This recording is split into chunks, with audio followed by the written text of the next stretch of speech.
and moving into thyroid function. And I'm just going to say I'm shocked at some of these results here, because I thought I've never in my life had blood work where my thyroid didn't come in as perfect, and I've abused.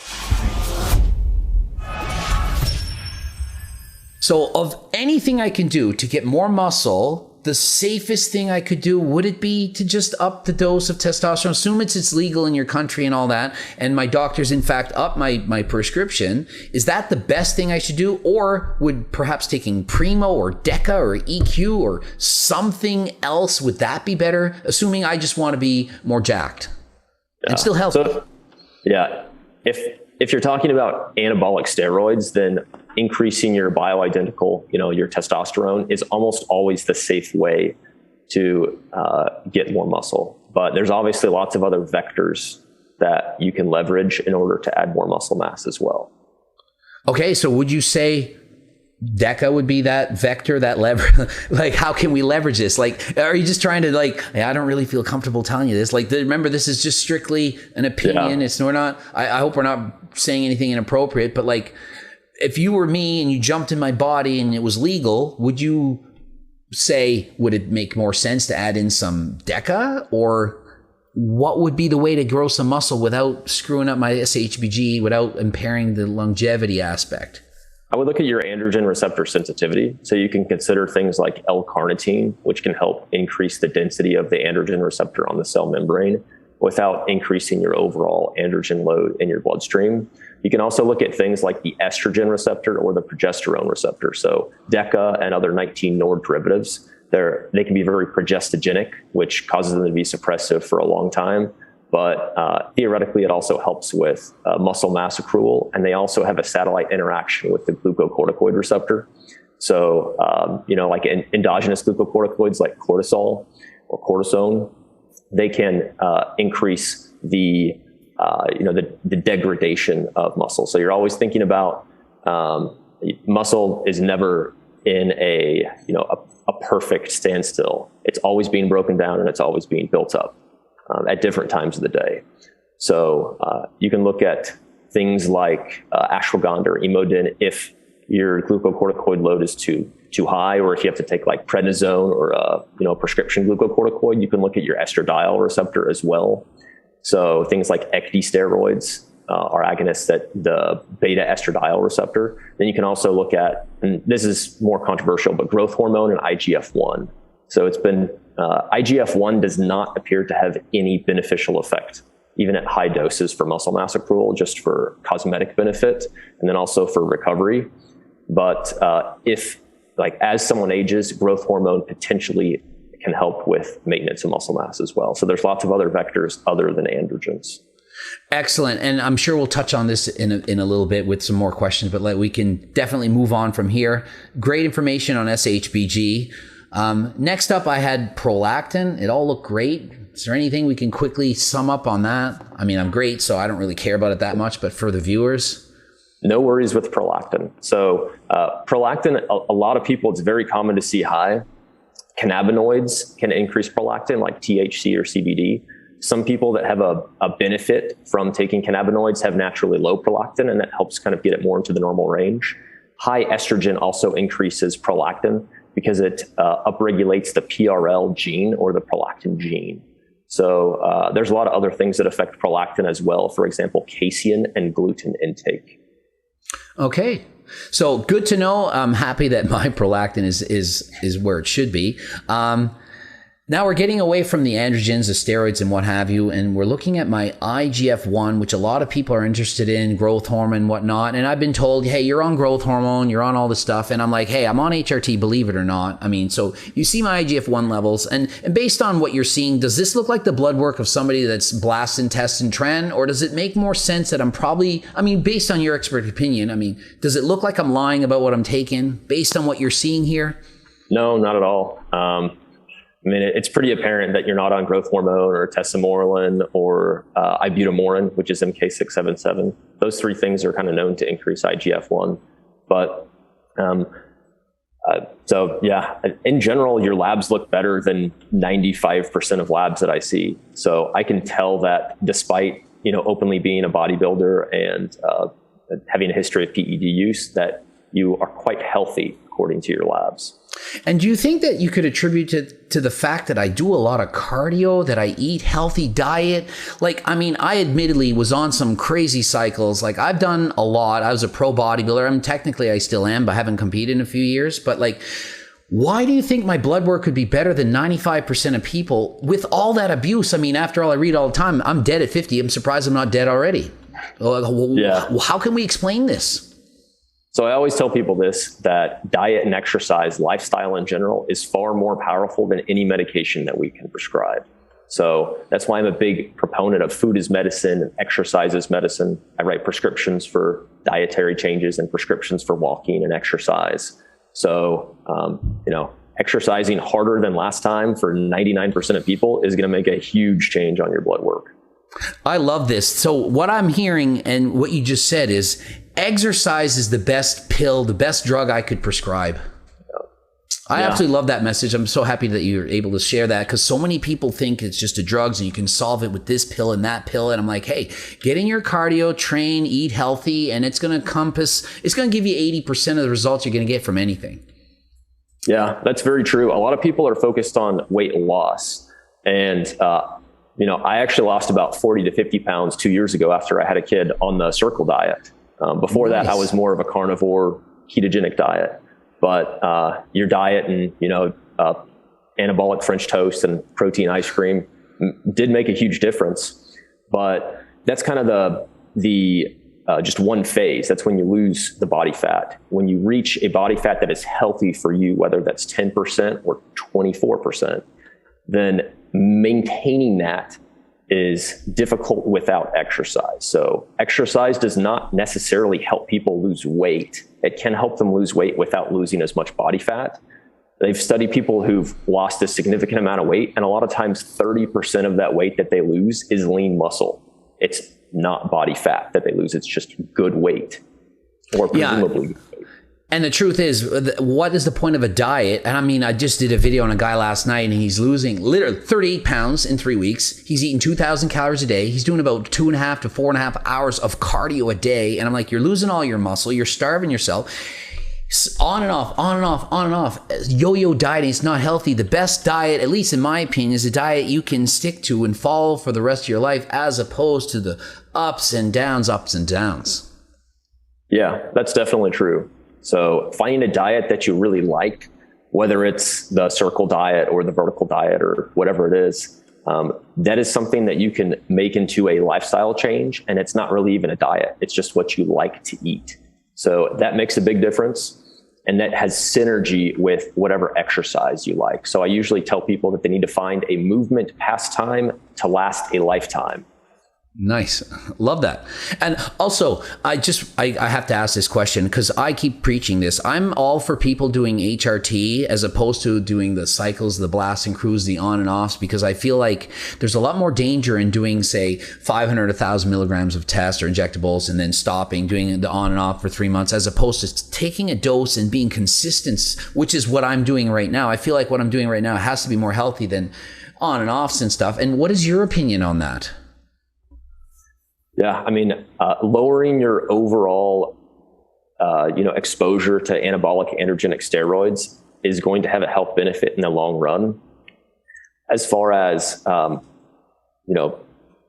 HRT for the general population, that's not optimal. So a lot of it depends on age. So I don't know how much we want to get into andropause, but in general, as men age, their body composition declines, and that's pretty closely correlated with cognitive decline as well. So they've done a lot of studies, and they'll measure people's grip strengths and then relate that to the level of cognitive impairment that they have. So interesting. So basically, as you get older, you start to get weaker. Your testosterone production is lower. Perhaps your growth hormone goes down as well. And with that lower androgen signaling and so on, you actually see a decline in mental function. So as I'm 45 years old, my ability to learn tasks may not be the same as when I'm 35, and it'll probably be worse at 55 and so on. Yeah, that's generally how it goes. And I'm very naturalistic for a doctor, and I'm all for natural aging. But at the end of the day, the most natural thing to do for the body is to have healthy aging and to have hormone decline of age, andropause, menopause, etc., and to die and to go into dust. So anti-aging medicine at its core is not particularly natural. A lot of the things that we recommend are natural, but it is kind of it's a difficult battle to fight. And speaking of anti-aging and what, we're getting back to the IGF-1. I was told, or I've researched quite a bit, and it seemed to see or suggest that higher IGF-1 levels may in fact correlate with not living quite as long. And so if you're taking a lot of growth hormone, say it's 10 IUs or maybe it's 5 IUs and you're trying to be that jacked bodybuilder, increasing your IGF-1, that potentially could be that the more muscle you have when you're younger, the less likely you are to live as long. It's almost like if you get a high amount of IGF-1 early on, it kind of like shortens your lifespan in the long run. So seeing as I'm 154 and the optimum is 150 to 250, I'm basically on that bottom edge of IGF-1. Would it be risky for me to try to push that, to start taking growth hormone and different things? Should I be happy with 150? How do I know if I'm optimal? And what kind of muscle growth could I get if I was to get up to 250? In general, I tell people, unless they're having symptoms of low growth hormone, so potentially horrible sleep, and I know that your sleep might be related to other things, but poor recovery and poor quality of skin and hair, then usually I don't treat IGF-1 levels. I like IGF-1 levels to be low, assuming that people are asymptomatic. Sometimes I'll test the binding proteins, IGF-BP1 and IGF-BP3. So that's kind of like SHBG for IGF-1. BP3 has a lot to do with your genetics. BP1 has to do with lifestyle and medications and such. So often, if people are very interested, I will test those binding proteins. That way we can get an idea of what the free IGF-1 would be. Okay, so seeing as I'm 154, you said you're kind of into the lower end. So being lower end of optimal, maybe that's optimal. Yeah, I think lower end of optimal is definitely a good target for IGF-1, similar to ferritin. So ferritin, a lot of times at lower end of optimal is also a target. Okay, moving on into cortisol, stress hormone. I'm pretty much at optimal levels here. Can you just briefly say, does this matter? Like, how would I know if my cortisol is out of whack? And people seem to blame cortisol and why they're not in shape. Is it cortisol's fault? I'm stressed out, so I weigh 100 pounds overweight. Cortisol has a diurnal secretion, so it has a circadian rhythm, kind of like melatonin. Think of it as kind of the opposite of melatonin. It helps you get up in the morning, kind of stresses you out enough to wake up. Yours is fine. There's nothing that you have to do about it. Keep in mind that it is possible to have a low level in the morning and then a higher level in the evening, but usually you have a high level in the morning, low level in the evening. Some people with cortisol issues get things like Dutch tests or AM and PM salivary or urinary cortisol, but for you have a normal range cortisol in the morning. I wouldn't worry about getting any further testing. Perfect. And moving on into DHEA-S, and it looks bad. When I don't see green, I start panicking. I'm seeing, I don't know if that's brown, maybe I'm colorblind or something, but it says I'm at 186 and ideal is 250 to 500. That's pretty far below. Am I screwed here? What's going on with my DHEA? Again, as long as you're not having symptoms, there's nothing that you have to do about it. Some people, so it's a pretty potent neurosteroid. It's produced by the adrenal gland as well, similar to cortisol. I would not consider this concerning. The range of DHEA and thus DHEA sulfate. DHEA sulfate is just kind of a marker of how much DHEA you've had secreted over a long period of time from your adrenals. It decreases with age normally.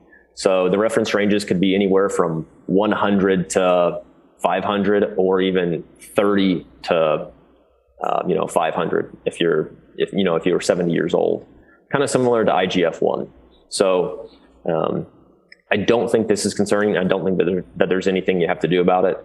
Some people are more aggressive replacing DHEA because it is a bioidentical hormone, but they should keep in mind that in men, often it converts to estrogen at a high level. And unless you have low estrogen and low DHEA, you should be careful with it. It can also lead to acne or gynecomastia.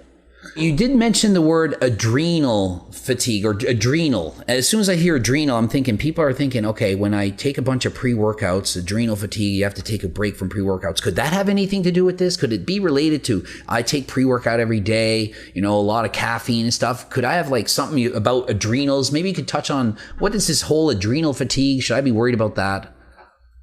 Yeah, so adrenal fatigue is kind of like andropause. They're not medical diagnoses. They're, kind of pop culture terms that people use. Usually when people talk about adrenal fatigue, they talk about cortisol, where they've had very high levels for a long time. And then they paradoxically have lower levels because of, the burnout of the adrenal gland. So true adrenal fatigue is known as Addison's disease, which is where you're deficient in cortisol. So DHEA, I suppose you could say maybe it's a bit of adrenal fatigue, but it's normal aging really. So, 20 years before, your DHEA sulfate was probably 300, 400, 500. And now 186, if you looked at your reference range, is probably stone cold in the middle of normal. So perhaps we'll just call it normal aging adrenal downregulation. Perfect. Happy to hear that. And moving on into progesterone. Another doozy. It says here I'm at 0.27. The goal should be 0.5 optimal.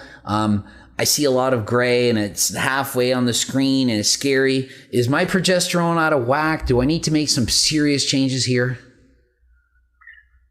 So your progesterone level is 0.27. Normal is usually considered between about 0 and 0.6, depending on the lab reference range. So when people are on TRT, sometimes they're more at risk of having lower total progestogen activity. Progesterone is one of the progestogens in the body, just like estradiol is one of the estrogens. A lot of progesterone is produced by the testes, and the inhibition of LH and FSH, which yours were low, can potentially downregulate progesterone release, but about, I believe, 2 milligrams is also produced by the adrenal glands. So your adrenal glands can produce some, and the testes can also produce some. I don't think there's necessarily anything you have to do. If you want, progesterone can potentially help with libido and also clarity of thought. If someone's on finasteride, then overloading progesterone can help with 5-alpha progesterone and 5,3-alpha progesterone, which is pregnenolone and allopregnanolone. So it can help with neurosteroid function because progesterone's 5-alpha reduced similarly to testosterone. But if you're not finding a specific benefit, I would not treat this progesterone level of 0.27. One thing that you can do is add in a little bit of pregnenolone, which is a precursor to progesterone. Cholesterol forms pregnenolone, which forms progesterone often, and progesterone can also form pregnenolone. If people are having brain fog as they age, then often that is something that can be beneficial. And could I get this pregnenolone from food, like from fatty foods, like flax seeds and chia seeds, salmon, all this stuff? Could that be where I could just add more healthy fats in my diet and this would go up? Yeah, that's fairly likely. So a higher fat diet can definitely help with production of any sterol ring because they're all formed from cholesterol. Okay, and you mentioned previously that 0 to 1 was the normal range. And I'm thinking, well, you can't have negative numbers here. So basically, even if I had nothing, it's still kind of in the normal area. And the main thing I'm thinking is libido and sexual desire and whatnot. And I said, Allie's not here, but trust me, there's no problem there. If anything, she'd probably say, can we slow this down? So it really doesn't make sense for me to have to say, I'm just going to start eating more healthy fats in my diet because I want my progesterone to go up. Because if it did, would that make me hornier, if there, for lack of a better word? It probably wouldn't have a significant effect. So it might help. If I was trying to find a benefit of increasing your progesterone, it could be improved sleep. So some people will take a very low dose of progesterone as part of their bioidentical hormone replacement before they go to bed to help with sleep a bit.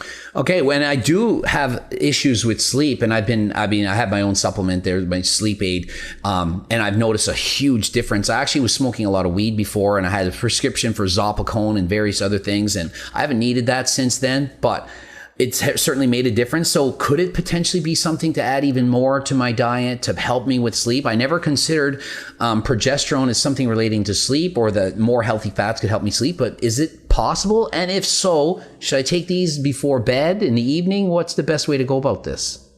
Yeah, taking it before bed is the best way to take it if you're wanting it to help with sleep at a very low dose. It is an agonist at the GABA receptor, actually similar to many sleep medications or tranquilizers. So that's one thing that could potentially be beneficial. Perfect. Great information. I might have to try that. And moving into thyroid function. And I'm just going to say I'm shocked at some of these results here, because I thought I've never in my life had blood work where my thyroid didn't come in as perfect. And I've abused, well, not really abusive. Like I take in 50 milligrams of T3 for contest preps for no more than 6 weeks maximum.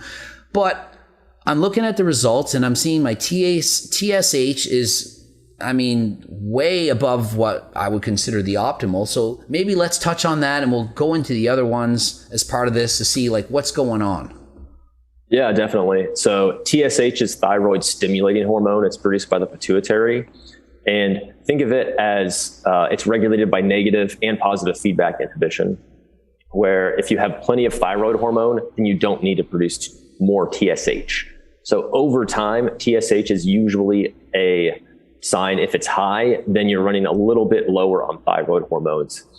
It can be tricky though, because thyroid function is affected by a lot of different things. It's affected by your diet over time, so micronutrients. So optimizing micronutrients can definitely help with thyroid function and thus make it less necessary that your body puts out TSH because you're producing more thyroid hormone. Another thing to keep in mind is when people are on exogenous androgens, including TRT, that will decrease thyroxine binding globulin. Think of it as the SHBG for the thyroid. And because TRT will increase this thyroxine binding globulin, your free T3 and free T4 are lower. So there's kind of a balance between thyroid function and androgen function, where TRT will increase thyroxine binding globulin, but thyroid hormone replacement will increase sex hormone binding globulin, SHBG. Okay. And moving into the next, happy to see green. Gotta love that. Result 28, optimal 28. We can't ask for better than that. Yeah. Anything under 28, since anti-TPO antibody is an antibody, a lot of people produce various levels. Even if it was too high, 10 to 15% of people will have too much anti-TPO antibody. Usually we just test this in people who we think are at risk of thyroid pathology like Hashimoto's or Graves. Okay, so technically the lower the better. So if I had 28 was 18, it would be even better, but I'm still in the optimal range. Yeah, I wouldn't say it's necessarily better. It's just, reassuring that it's not super high. Usually when it's 100, 200, we get pretty concerned. Okay, and then getting into my free T3, I don't see green. What's going on? Yeah. So, these optimal ranges are individualized. So for you, we individualized it to have a low level of body fat. You like to be, shredded year round is your goal. And in general, the more thyroid hormone, the more it's going to help you burn both fat and actually muscle as well. So that's why a lot of bodybuilders take sustained release T3 as a fat burner, even though it's not a super strong fat burner unless you're deficient. The reference range or the normal range is actually between about 2 and 4.5. So, in 10, 20 years, your optimal range will be a lot lower. Your optimal range would probably be between 2 and 4.5 in 10 to 20 years because of risk of palpitations and arrhythmia. So it's hard to know a true optimal range without knowing every bit of your medical history and if you've had palpitations before or if you have a family history of AFib, et cetera. Okay, and so for the average Joe, if I was just the average Joe, this is perfectly healthy. Even though I'm not in the optimal, it's like optimal, that's one thing, but healthy is another. And so another point I'd like to say is I'm not even optimal on these T3s, but yet I have 9% body fat. So it's not, you can't just say, hey, I don't have the best hormone profile, so that's my excuse. You can do something about it, whether it's diet and cardio, which, as we've said before, is the best prescription pill you can give for people's health. Make the most of what you can. You don't need to be optimal to look good. Yeah, it's amazing how many natural athletes or natural bodybuilders have amazing physiques and body compositions, and simultaneously quite significant thyroid and androgen dysfunction. Yeah, so don't blame your hormones. I mean, I don't care if you have an underactive thyroid, and so many people complain of this. You can still burn off calories. You have an underactive thyroid, walk an extra mile, burn those calories. You can do it. Moving on to reverse T3, and I honestly don't understand that. I mean, some of these things are beyond what I've seen. I've never seen this before, but it looks green. Can you just briefly, what's that all about? So T4 can convert to T3 and reverse T3. So if it's converting mostly to reverse T3, sometimes you have thyroid cofactor deficiency. So sometimes your deiodinase enzyme doesn't work well. In your case, I just wouldn't be concerned. I wouldn't do anything about it. In general, for your thyroid, optimizing micronutrients or taking something like a thyroid supplement, like Spark thyroid supplement from EU Naturals, basically it has lots of bioavailable micronutrients. Depending on where people live, you can actually look at a map of North America or whatever continent. And in general, when you live more inland, you have more thyroid dysfunction. And in general, the less seafood you eat. So I know that you try to eat salmon, even though you don't really like the taste because it's healthy. Exactly. But if you just happen to not like the taste of things that have lots of micronutrients in them, like Brazil nuts or kelp, seafood, etc., oysters, then that can also lead to a bit of thyroid dysfunction.